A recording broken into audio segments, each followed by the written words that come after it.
UFC 300 is falling apart very quickly. Yesterday announced Justin Gaethje versus Max Holloway for the BMF belt. They need to do better. The UFC must come back big if they want to save UFC 300. That's the bottom line. Broadcasting live from an undisclosed location. This is the Community MMA with your host, Chris Cross. Yes! Yes! Let's go, baby! Dana White privilege. Let's go, baby! Baby! Baby!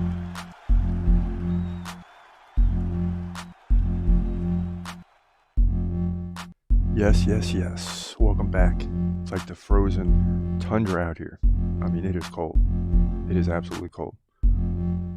And something's got to be done. UFC 300, man, it's quickly approaching. That's why we had to get out here today. Regardless of the weather, if I'm talking funny, it's because I'm freezing. But regardless of all that, UFC 300 is falling apart. We got a BMF title on the line.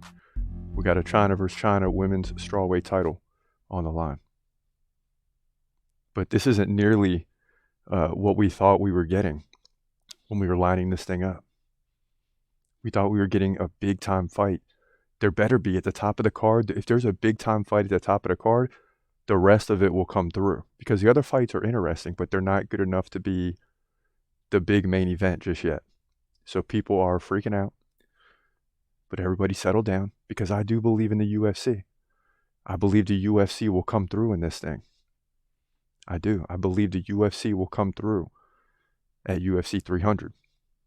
And when we come back, we'll get into some of the ideas for the big main event that's coming to us that'll save UFC 300. But first, we got UFC 297 this weekend. Let's get to Chris Curtis and Marc-Andre Barriault.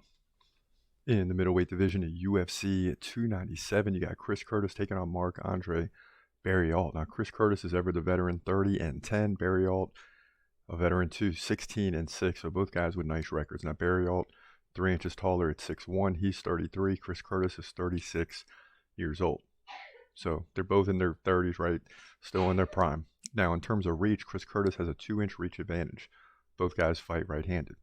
Both guys very active, well over 5 significant strikes. In fact, Barriault is near 6 significant strikes. So they're pretty close in that department. The takedown game is non-existent up until this point. Now, Curtis, 92% takedown defense. That'll make takedowns even tougher. He had a no contest against Mavov. But before that, he lost 2 out of his last 3 against Kelvin Gastelum and Jack the Joker Hermanson. Both by decision. He did KO Joaquin Buckley, and that was a big one. Now, on the other hand, Barriault, 67% takedown defense, right about average. 1-2 in a row against Julian Marquez and Eric Anders. Now, he KO'd Marquez. But is he on the level of Chris Curtis? I mean, Chris Curtis has 10 losses, but the guy has 30 wins. I mean, it's ridiculous. The odds are close, but I'm leaning towards Chris Curtis. Even though Barriault lands nearly 6 significant strikes per minute, Chris Curtis can defend the takedowns, keep it on the feet, and I think the power game of Curtis is going to take over here late in the 3rd round. I think it's going to be a late finish. That's just my opinion. But if not, he's going to outstrike Barriault to get the win regardless. So in my opinion, Chris Curtis gets the win here pretty easily. Middleweight division, UFC 297. Yeah, so, we're going with Chris Curtis. We like the guy. We think he can get the job done. And we're going to find out Saturday night. There's some really good fights on this card. This is one of them in the main card. And it's 2 big middleweights. And guys, they got to make statements. And whenever you got to make a statement, it always leads to a good fight. And this is why these guys are in the main card. Is it the best main card? No. But it's still some top-ranked guys in certain divisions. And that's all you can ask for. I mean, that's all you can ask for is some top-ranked guys in these divisions. And you got them up and down the board with 2 title fights at the top. But Chris Curtis will outlast Marc-Andre Barriault, who's a very good fighter. Now, for UFC 300, the main event, who's still out there? Alex Pineda's out there. John Jones is can't go. Leon Edwards is out there. There's some guys that are still out there, but You can't have Leon Edwards versus Bilal. You can't have Pereira versus a third or fourth contender in the division. It's got to be someone that comes out of nowhere like a Hamza. So, you know, these are some of the options for the UFC. I just don't know how they're going to pull this thing off. I really don't, because it's taken a while for a reason. And then how quickly is this middleweight title fight finished this Saturday? Can these guys, one of them, if they run through the other, can they bounce back in 3 months? These are some of the things that are the UFC's waiting to see. And they got time. They definitely got time. They got another month. And we'll have to wait. Now, another big fight at UFC 297, Arnold Allen versus Movsar Evloev. I've been told that I messed up the record for Evloev. He is undefeated, is what they're telling me. So if I mess up the record, let it be known. In the featherweight division at UFC 297, you got Arnold Allen taking on Movsar Evloev. And this is an interesting fight because Allen is 19-2, but he's the underdog. Movsar Evloev, 17-8. He's the favorite. He's 1 inch shorter than Allen at 5'7". Both guys 29. Evloev 3-inch reach advantage, 73-70. Evloev stands right-handed. Arnold stands left-handed. So we got some similarities, but some differences. Like Evloev, more active on the feet and on the ground. He lands 4.5 significant strikes per minute to 3.3 for Allen.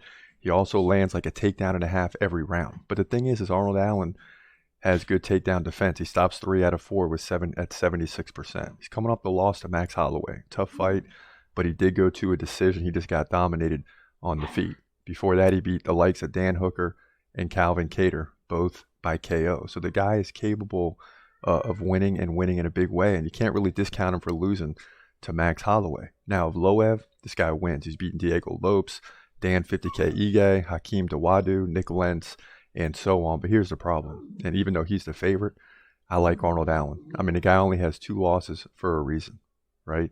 This guy's unstoppable. So forget the odds and the numbers here. Arnold Allen's going to step his game up and get the win here and get his 20th victory. And likely he'll do it by defending takedowns. He might have one bad round, but he'll win the other 2 to get a unanimous decision victory, 29-28 on all 3, in my opinion. Featherweight division, UFC 297. Yeah, so I did mess up the record for Evloev, but nonetheless, big fight here to start the main card. And it's always the first fight in the main card, which is fight 5, always seems to be one of the better fights. It like sets the tone for the rest of this thing.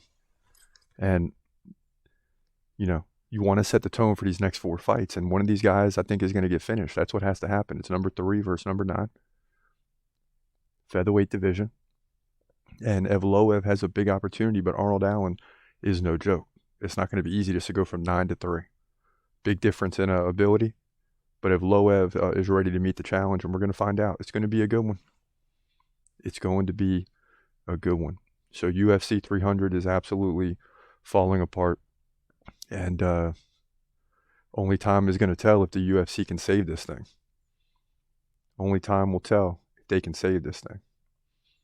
And we got a lot more to come on that, obviously. In the Q&A, we got RG weighing in and says maybe there's more to come. Hopefully the main event hasn't been announced. I know. If the main event's been announced, we're in trouble. I mean, we are absolutely in trouble if the main event has already been announced. On Francis Ngannou taking on Anthony Joshua. Honestly, I kind of believe it too, laugh out loud. And, you know, Francis Ngannou is the underdog in this fight. That's the big story. It's wild to think, but at the same time, you know, he hasn't beaten anybody. So, unfortunately, I didn't see it that way, but he's 0-1. And he still has something to prove. So, of course, he's the underdog going into this fight. At Ojeda MMA says AJ about to pull out. Anthony Joshua, we'll see. The people who think Ngannou didn't beat Fury are just upset. Laugh out loud. At Carl, I believe him. It's open season on AJ. Yeah, so a lot of people believe in Ngannou. They want to see Ngannou get the win too because he was robbed in the last one. So now all of a sudden everyone's on his side. And, you know, I was and will be with you, no doubt. Math prodigy. It's always so funny to me how if Hamza is actually bad, why are top contenders always trying to dismiss him? Because they know how dangerous he is, straight up. He has beaten Burns and Usman at this point. Nobody cares if Jeff Neal is calling him out. He is a big player. Deserves title shot or title eliminator. Couldn't agree with you more. Perfectly said. Couldn't agree with you more. It's time for him to get his big fight. Time for him to get his opportunity, his due. And if he wins it, then it was worth it. If he loses it, then we got to go back to the drawing board. But I think he wins it. And, that's what everybody wants to see if it's going to happen. At Ricky Lowe, it looks like, if Dreykus somehow pulls off 3 victories in his next 3 fights, based on his resume, he may already go down as one of the best middleweights, is what they're saying. I mean, yeah, if he goes on to win the next 3, because the next 3 will be Strickland, maybe Adesanya now, and then probably Hamza. If you win those 3, forget about it. If Hamza's not in the mix, then I don't care. Everybody's not the legitimate champion until Hamza gets a title fight. Evloev 17-0, not 17-8, yes. And I appreciate that correction. Can't believe I said that, But it is what it is. Doesn't change the prediction in any way. That's the bottom line. The prediction is safe and sound as far as me not changing anything. Please believe it. But yeah, man, a lot to come here this weekend, the next few weeks. In terms of big fights, a middleweight title will be solidified, hopefully, one way or the other. And we'll be able to move on and see, if these guys go into a 5-round battle, then they're not fighting at 300. If someone gets dropped in the first round, the winner is eligible at 300. So it's just going to matter how this fight plays out. And I think that's why the UFC is waiting, just to kind of see what happens. And of course, we'll be here to report back, obviously. Should be a big night on Saturday night. But for now, we'll leave it at that, man. Getting back into the warm air. This your boy Chris Cross. Hope you have a great day and God bless. As always, peace.